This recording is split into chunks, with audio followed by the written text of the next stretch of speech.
It's time to board the TBM 900 once again as we head to our next destination. We are going to leave Canada far behind us,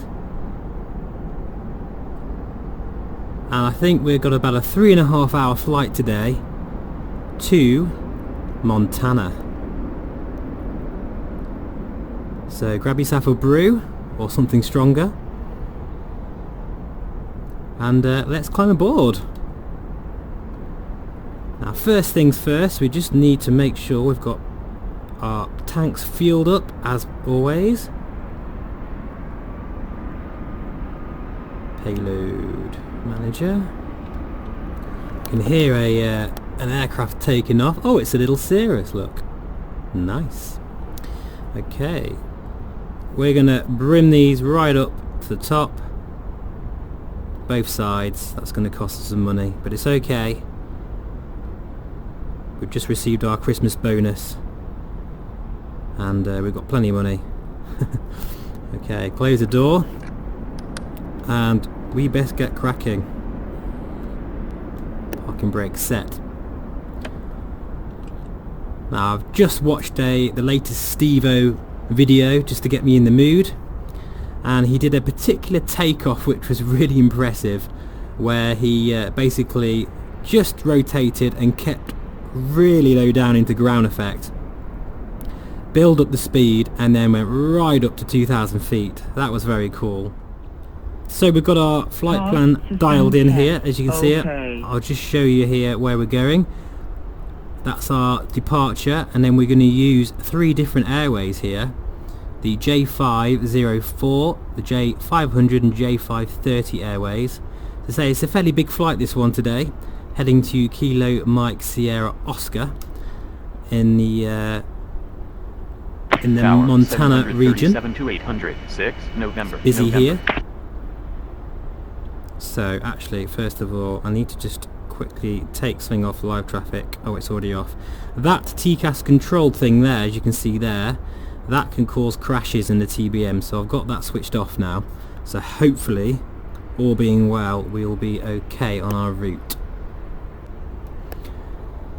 So I'm sure you've seen me do this quite a few times just recently, but ignitions are coming on, auxiliary is coming on, fuel pump that is. Check we got parking brakes set, and we are going to engage starter. Now oil pressure is coming up, NG is rising. Now we wait until that rises as far as it can go, which is about there, and we're going to engage low idle. Keep checking to make sure everything is in order, looking for ITT to not rise too sharply, or any hung starts as well, or particularly hot start, which, as I say, is quite a scary thing in this aircraft and can happen and is modelled in this aircraft. So far so good though, the NG is rising nicely. We're going to wait until that goes into the green, and then we're going to introduce high idle. There we go, nicely done there. We'll put our, in fact, we'll put our bleed air on now, and our air conditioning. Then we'll go up here, put our ignitions onto auto, just checking the prop's going to behave itself there, good. Auxiliary fuel pump's coming on. I actually left my fuel auto select on from the last flight, remember that. Should have left that, put that back to manual, that's fine. AP trims can come on, I never say that right. Put a bit of panel lighting on, taxi light come on, and nav lights can come on. And generator, switch that on. Now we need our pitot heats on as well, very important. I'm not quite sure what the weather's doing. I haven't done my homework for this flight, so we shall see what we get on the way. I really must get better at assessing the weather. No excuse, because I say ActiveSky does a fantastic job. So what we need to do now is get our ATIS. So our ATIS is 12665. Put our headphones in as well while we're at it. 12665.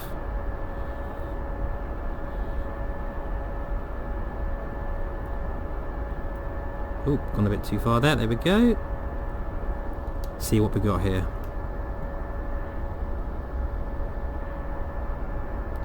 or we may have nothing. That's COM1, just making sure that's correct. Oh, you idiot, that's because that's the ATIS of our destination. Yeah, we're not going to pick that up just yet. Oh, in which case we don't actually have ATIS here, so and we're going to have to use Active Sky then instead. That's fine, we can cope with that.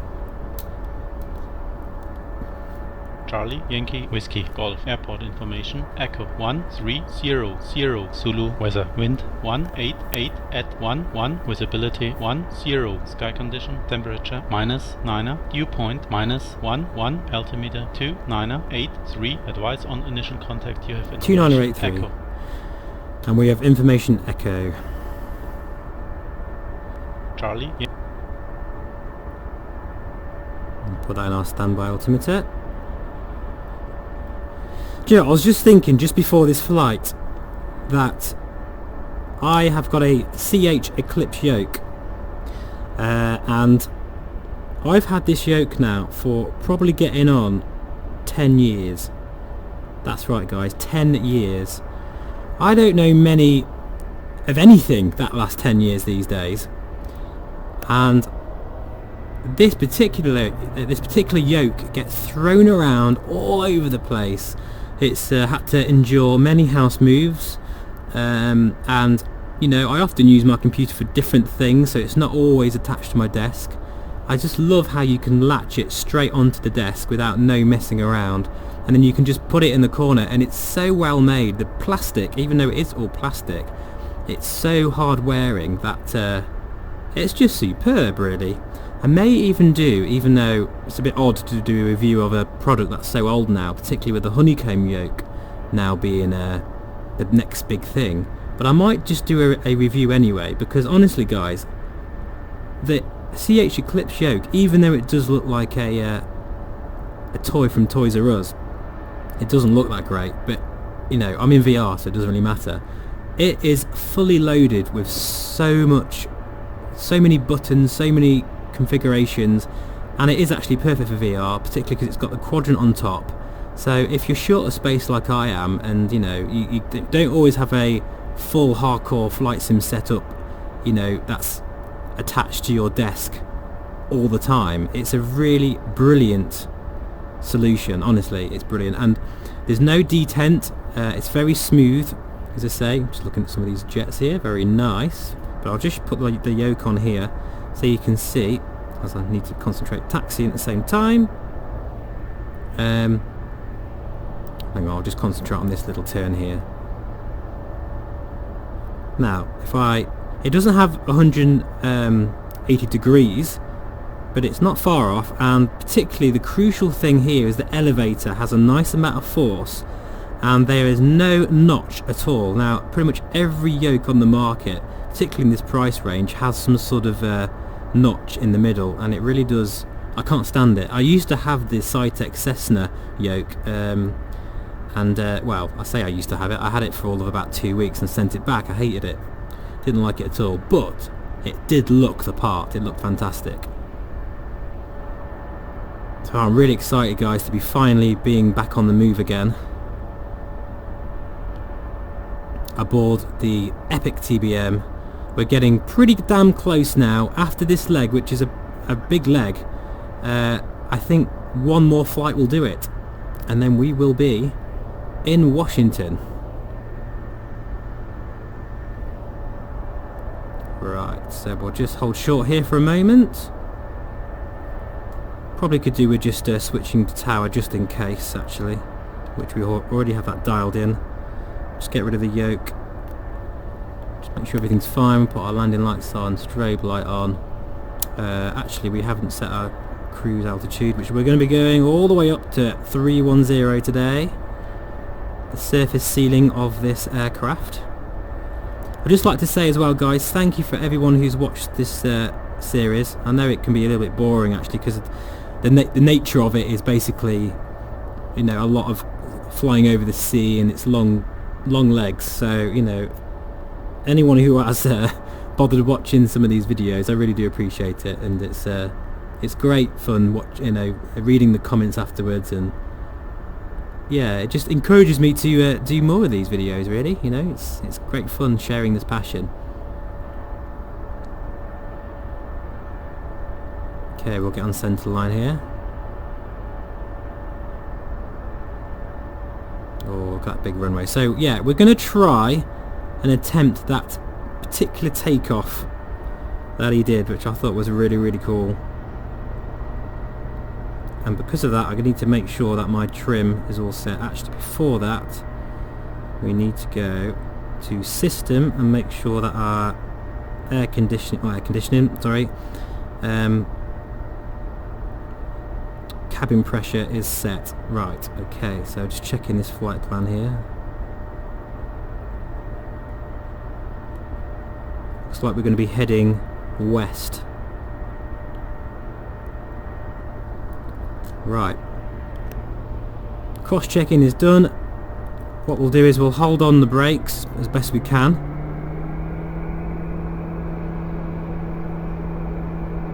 Takeoff power is set and we are rolling.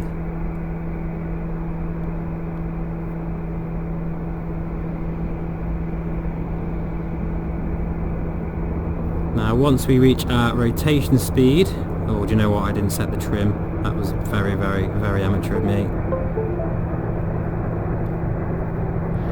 Okay, we're gonna get the gear up and we're gonna stay. Whoa, there's actually quite a bit of wind here today, so this might not work quite like he did it, but never mind. Yeah, that's alright. We're gonna stay in ground effect. Don't sink. Don't sink. Well, we're gonna get some warnings here. And now we're gonna shoot right up. Oh, do you know, this aircraft feels a bit weird. Don't know what's going on here. I think it's not trimmed out properly. 3,000 feet per minute. Right up to 2,000 feet. Look at that, that's amazing. Such a fun aircraft to fly, even though I completely bulls that up. Never mind. We'll try it again next time. So you know what, you could actually almost be forgiven to think that this is ortho scenery here, but it isn't. This is X-plane default scenery, and it's not half bad really, is it? Certainly adequate for our little stop. Oh, it's a bit bumpy today. My goodness me. I think we'll let the autopilot do a bit of work. Nav mode FLC. And we are climbing up. Inertial separator can come off, landing light can come off, and these, switch these off as well. And everything is all good.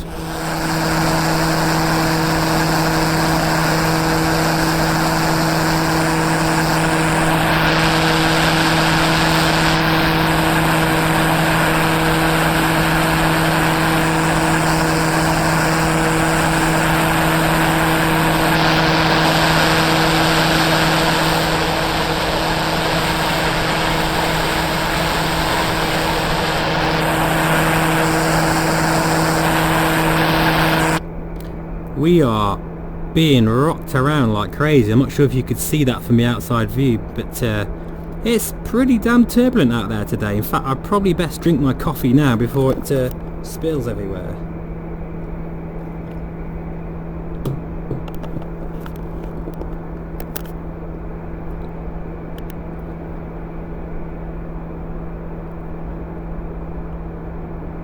Whew. Now, the other day, in fact last night, I had such a great time in VR with a friend playing Stormland. Now, I do have my sort of little first impression look at Stormland on the channel if you are interested, but it's really me basically not knowing what the hell I'm doing. But since then I've been playing some co-ops missions, not missions, just basically just messing around in the beautiful open world of that game. So if you don't know what it is, it's basically kind of like you're dropped on this island and you are a robot. And the island, or the environment shall I say, are just absolutely beautiful, and it's basically a free roam game. You can climb such high buildings and you can just do anything you want. It's basically a hammer blow in the VR space, particularly for gaming. It's changed the rules forever, and it's so well optimized and the menus and everything about it is just a joy to use, and it looks fantastic in the Rift S. It's basically an Oculus exclusive title, and I recommend, guys, it is, if you just want to do something a bit different in VR, it's so much fun. I must have been about 3 or 4 hours messing around, and I was actually stood up the whole time, and I didn't realise I was standing up for that long, so it's actually quite a good workout as well. But yeah, brilliant fun. And what I do is I set the super sampling in the Rift S to about 1.6, and it just pops perfectly. It's just, the Rift S is a superb headset for gaming, and anyone who's got a Rift S, honestly, even for flight simulation, you're going to have a great experience. You really are. Don't worry if you can't get a Reverb because it's a lot of money or your IPD isn't quite right. If you've got a Rift S, you're still going to get a fantastic experience. It's just one of those things, really. Like, they're both quite different headsets, and the Reverb will always win when it comes to flight simulation, because it's just that resolution that you just cannot beat it. It's pure joy, it's amazing. But as I say, the Rift S doesn't do a bad job either. God, I hope we get clear of some of this bumpiness soon.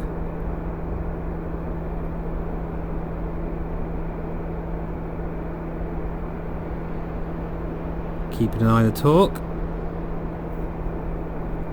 Pushing it further as we get into thinner air, and what we'll do is we'll just open up Avitab as well to show you our flight plan today. If it will let me do it. There we go. It does that sometimes, I don't know why. Right, we're looking for that one. There we go. And this is it. That is our route today, and these are airways here. That's our top of climb. We're going to, that's an airway, Yankee Bravo Romeo, Yankee Delta Romeo, and Yankee Yankee November. They are the airways we're using. There's a VOR there. Heading straight into Montana. And then from there, as you can see, that leg there is not going to be that long. It doesn't look that long anyway. I think, like I say, today I think it's going to be about 3.5 hours. This will be the last long haul flight that we do, and it's been an adventure. It really has. It's been just incredible. It really has. It's been fantastic. I just love how this aircraft climbs. It's a beast of an aircraft. Just considering it's a single prop. You don't half get to the big flight levels before you know it. In fact, talking of that, we need to go standard.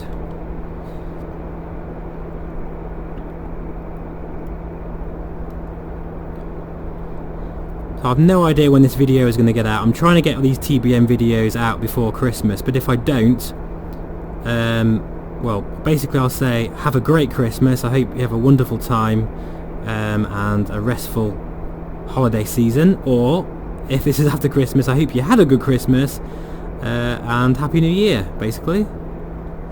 So whatever fits. I have no idea when I'm going to get these out. So we've got a bit of cloud coming to view here. In fact, once we get to cruise altitude, we'll have a look to see what the weather is going to be like on our route. But I'm hoping we're going to have an easier time for our long leg. But it's nice to actually be flying over land now and not over the cold sea. You just feel a little bit better, a little bit safer. Got a lot more options available to you if you have an engine failure at 31,000 feet. We will have a pretty decent glide path. Adjusting the torque once again. So many people ask me what my controller setup is, and to be honest it's very simple, because I think if you're in VR you want to keep it that way. I used to have loads of panels and GoFlight modules and all sorts of stuff, but obviously being in VR you're not going to see them, so basically I just use my CH clip yoke, my pedals, Proflight my CH pedals, a Cytec trim wheel, which I would not be without. That's one of the most important parts of the hardware, actually, is the trim wheel for me. I just love it. Really, really important.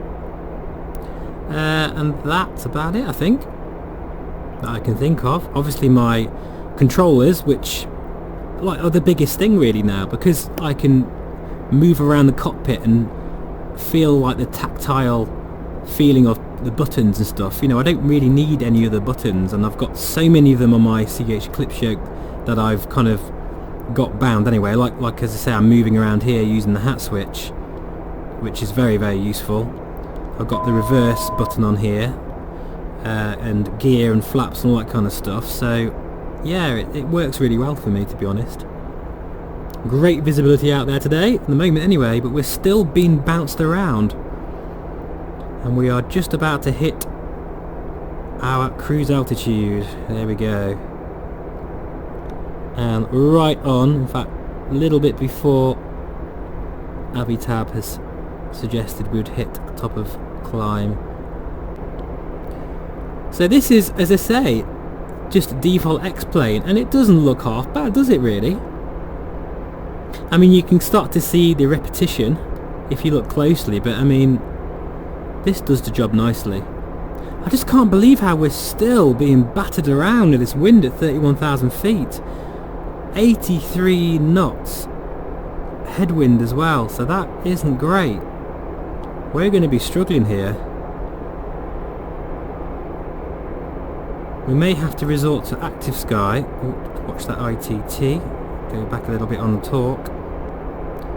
And we might be better off going a bit lower again, like we did another flight recently. I can even hear the wind battering the airframe. It's quite amazing. Okay, so this is our little plane here, moving along nicely. Let's have a look. Weather doesn't look too bad so far. Looks fairly clear. It's just that wind.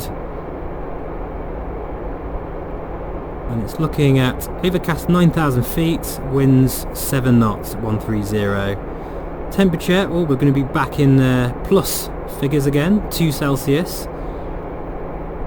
And it's saying we're going to be there in about 3 hours. That's not too bad actually, especially with the horrendous headwind we have at the moment. But looking here, the moment the headwind is, we're going to have this wind for quite a while, and then by the time we get to the Yankee November airway, we're going to be turning, and it's going to be more of a side wind. But it's looking like it's quite strong. Now we can also look at the, not that, that's the wrong thing, conditions. This will tell us our wind speeds here. So if we go right up here to where we are, 31,000 feet, which is around here somewhere. Yeah, the wind speed is 80 knots, 86 to 80 knots at the moment. It's 81 knots looking at the display in the TBM. So if we did go down a bit, it's not going to make much difference, because we're only it's going to be 70 knots, 60 knots. So yeah, I think we'll probably stay where we are. Yeah, I think we've got this wind, I'm afraid, for the duration of the journey. But as I say, I expected the flight to be around 3.5 hours anyway, so I think we're just going to be bang on the money there. Cool. Okay, back aboard the TBM then. What I'll do is I will leave you with a bit of some nice panoramic shots as usual, and I will join you a bit further down the road. I'll see you then.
Just checking back in again, guys.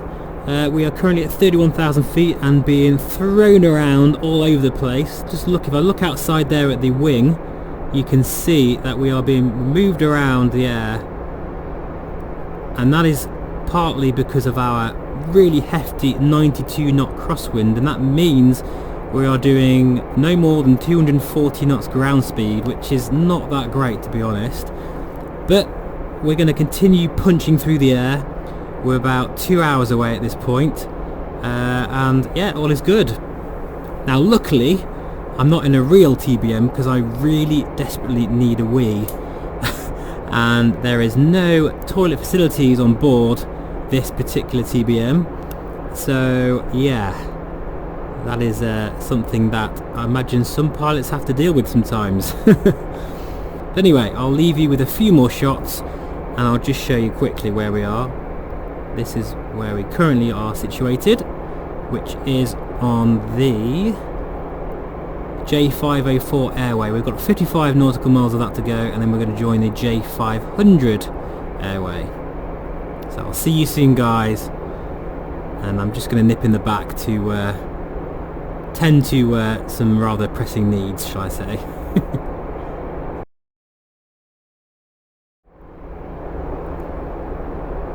Now I remember saying that when we get to this part of the journey that the headwind will be decreasing somewhat, so hopefully that will happen, and we actually will be turning any moment. In 30 seconds we're going to be making a left turn, and hopefully that wind will start kind of pushing us at least to the side, so we might get a few more knots, a bit more ground speed. It has been slowly creeping up actually, and let's just watch it now as we turn. And already look, it's actually going up. Wow,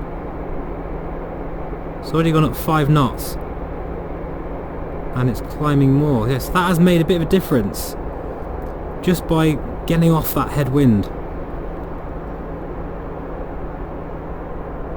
Oh guys, I could just, well, I was about to say I could sit here for hours, but that's exactly what I am doing. But I just love it. It's superb. I'm actually thinking about getting a replacement sort of VR cover for my headsets. Now I don't think they do one for the Reverb, but to be honest I don't really need one anyway. It's very comfortable, but for the Oculus Rift S the foam padding is a little bit crap, to be honest, and I think it's quite flimsy, and I'm definitely thinking about upgrading my Rift S a little bit just to have a better VR cover, and to also get some proper headphones, that because you can get some that fit on the strap, and in fact a few of you have commented on that before in previous videos, so I think that's something that I'll be looking at getting very soon, because I am using my Rift S more and more now just for gaming. To say, for Stormland and Asgard's Raft, and there's quite a few zombie sort of games coming out, open world games, particularly I think it's The Walking Dead or something, which is a 15-hour campaign, and then you've got all the open world stuff as well. You're probably looking at about 30 hours. I just really feel like VR is getting a real kick up the backside, and it's becoming ever more popular, and it's just great, absolutely great. So let's have a look here. 260 knots ground speed. Okay, so we are going a little quicker, but we've still got that. I mean, it's coming from that direction, so it's still not ideal, but that will help a little bit.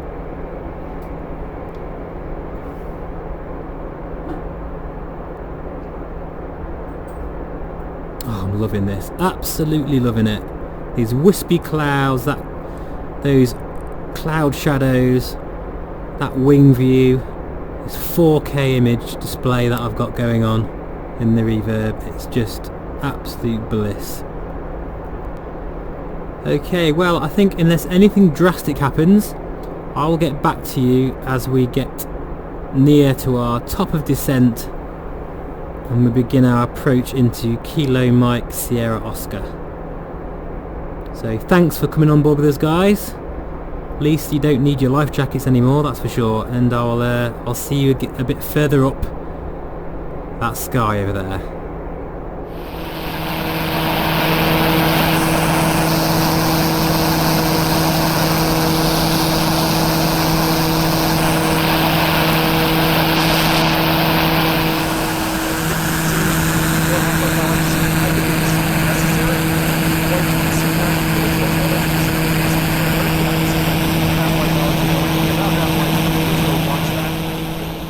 Welcome back guys once again.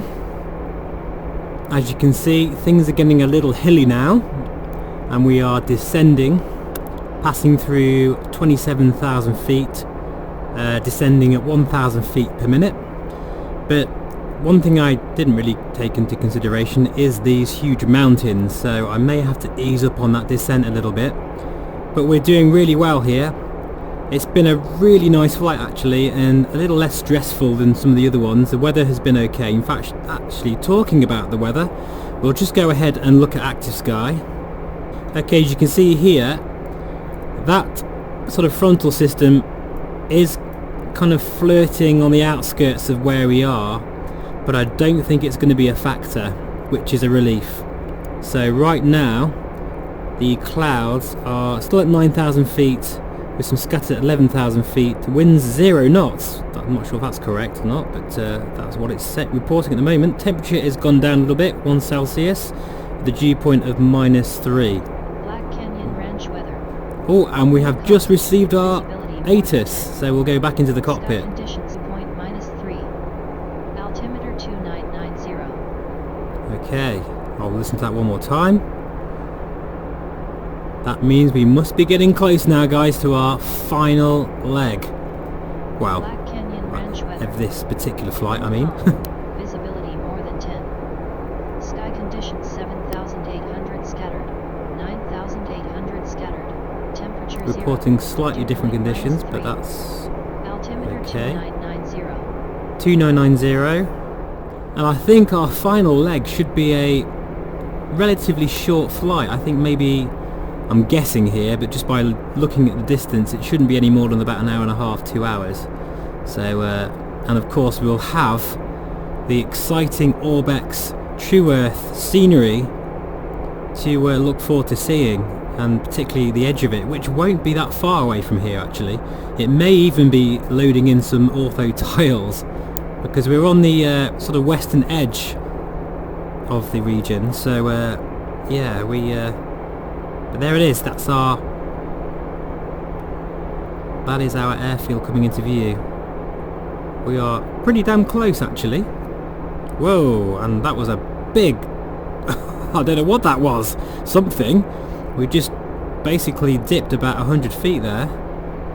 That's one thing. Even though it's been very clear, it's been a very bumpy ride. So I say it's been a smooth flight. It hasn't at all, to be honest. It's been very, very bumpy. I've been moving around all over the place, and there hasn't been many times where we've been in smooth air.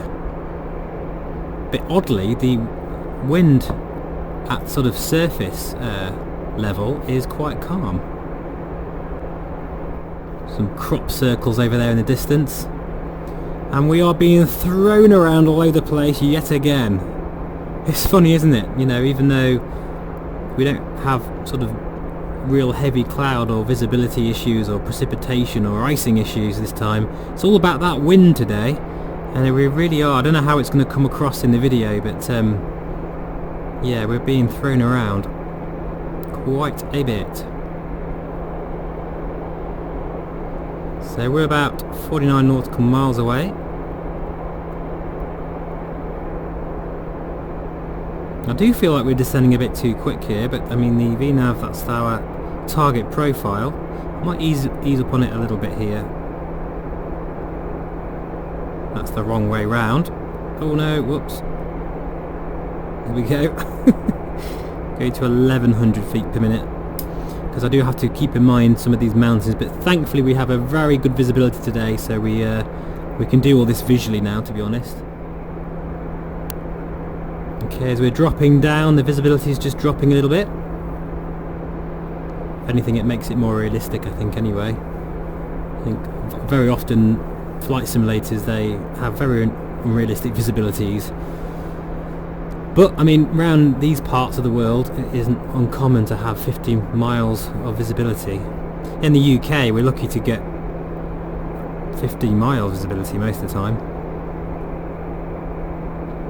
Oh, I really hope this wind's going to ease off as we when it's supposedly calm, but it's been pretty relentless the whole way, really.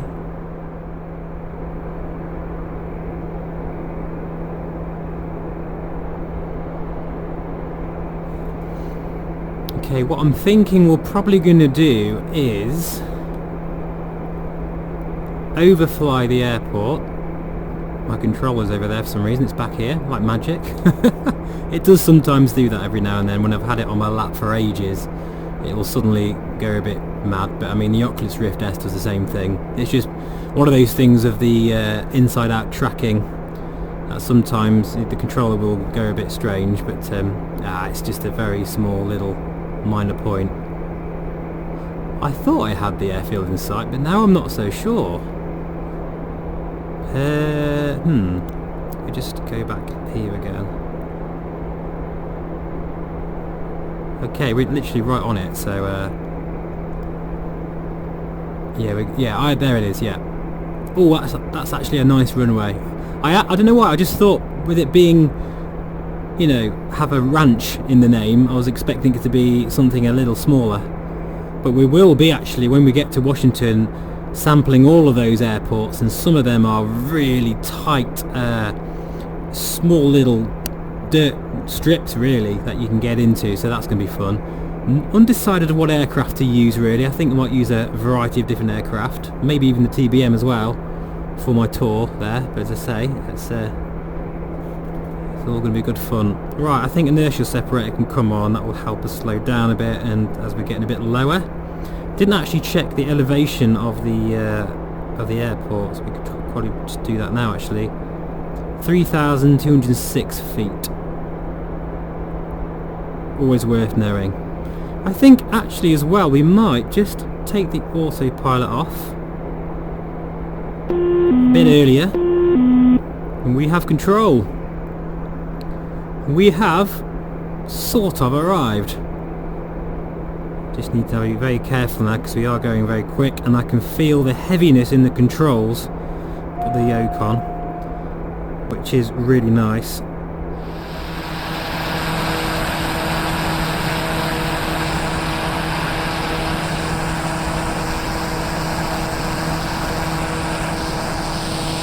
I'll tell you what guys, the considering the wind's supposed to be calm, it certainly doesn't feel like it. I'm just going to listen to Active Sky here while we're on our Sierra base Oscar, leg. airport information. Tango 155 Get Ferry, out. Zulu. Weather, wind, calm, visibility 10, Wind sky calm. condition 8,900, scattered 10,000. It's not calm, it's 16 knots. So something's not right there, but never mind, we're going to carry on anyway. I mean, look at it, I'm being thrown around all over the place, so it's going to be a bit of a challenging landing here. But it's all good. As I say, it adds to the adventure. Make a very nice wide base here. The wind's kicking me around all over the place, I can really feel it. Active Sky has really given me some challenging wind here. I hope I don't break anything. That would be really, really, really bad. Right, I think what I'm going to do actually, I'm just going to go one stage of flap, because that's going to be plenty, and I'm going to keep the speed up because we have, as I say, look at this, look, I'm being thrown around quite a lot here. Now I'll keep the yoke on so you can see my inputs in the CH Eclipse yoke, which is, I've done some landings with this yoke, I tell you. We've had some pretty hair-raising approaches, and it seems to cope with all of the Sync abuse. rate. Sync rate. It's probably going to moan at me sometimes because I'm getting a bit of sort of downdrafts. Okay, actually it's just eased off a bit. That's really interesting, isn't it? How, yeah, the wind has just calmed down. So the wind is calm here, but just above, about 1,000 feet above the runway, or probably 2,000 feet above the runway, it is, yeah, very lively indeed. So here we are then. 500. That's a funny looking Sync road. rate. Sync pull up. It's Pull fine, up. don't worry. Pull up. Sync rate. I think we'll do a bit of a long landing again. We've picked some pretty long runways actually this trip, and that's by accident really. Not through my own amazing planning skills, I can assure you that. Nice and long, and this looks like a very nice airport. Plenty of 3D buildings here, and a massive tower. There we go, that's a nice little landing that actually. We'll use the reverses.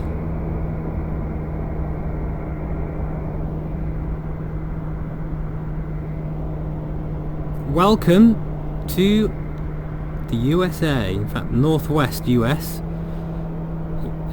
in Montana.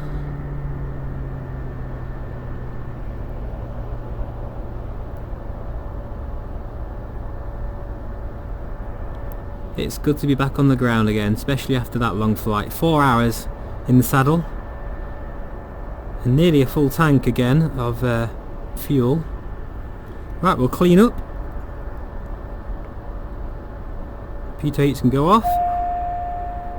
Bleed air can go off. Taxi light strobe. Retrim the aircraft. I like this airfield. Wow, there's so much to see. As I say, again, these gateway airports, they really are. They're brilliant.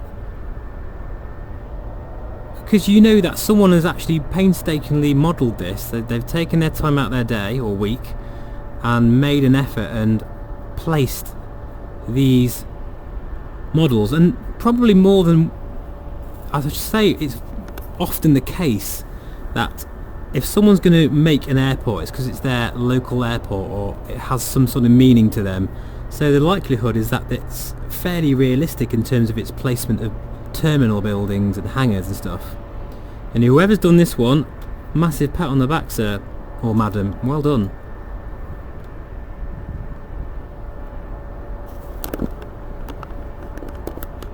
Only question is, where are we going to park?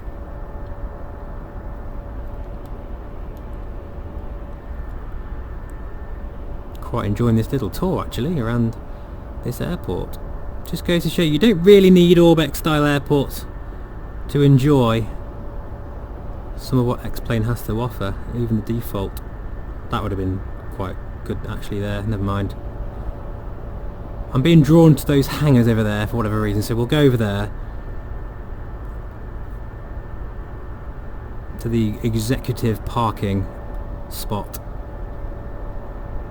where our taxi awaits us, which is going to swiftly take us to a hotel. That's the runway here, so we'll just check.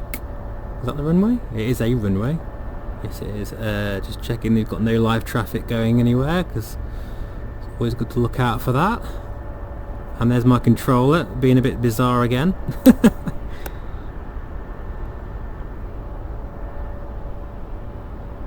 I should say I know what's happened actually. I bet it's getting dark and I haven't got much lights on, and there's been a few times where I've been doing these trips. I've started them I've started the trip when it's been sunshine and beautiful day out there, and when I've taken my VR headset off it's night time again. Look at these hangars, my goodness me. I'm very undecisive, I don't know where to go.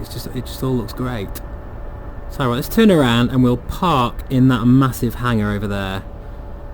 That way the TBM can have a nice overnight sleep in a hangar.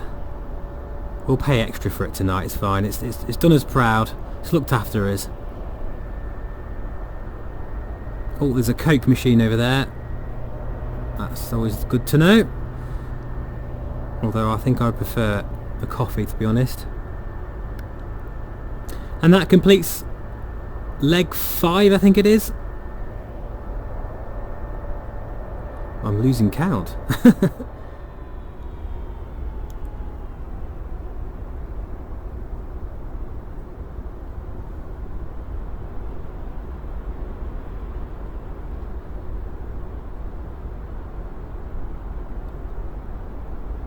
Oh damn, they don't take card.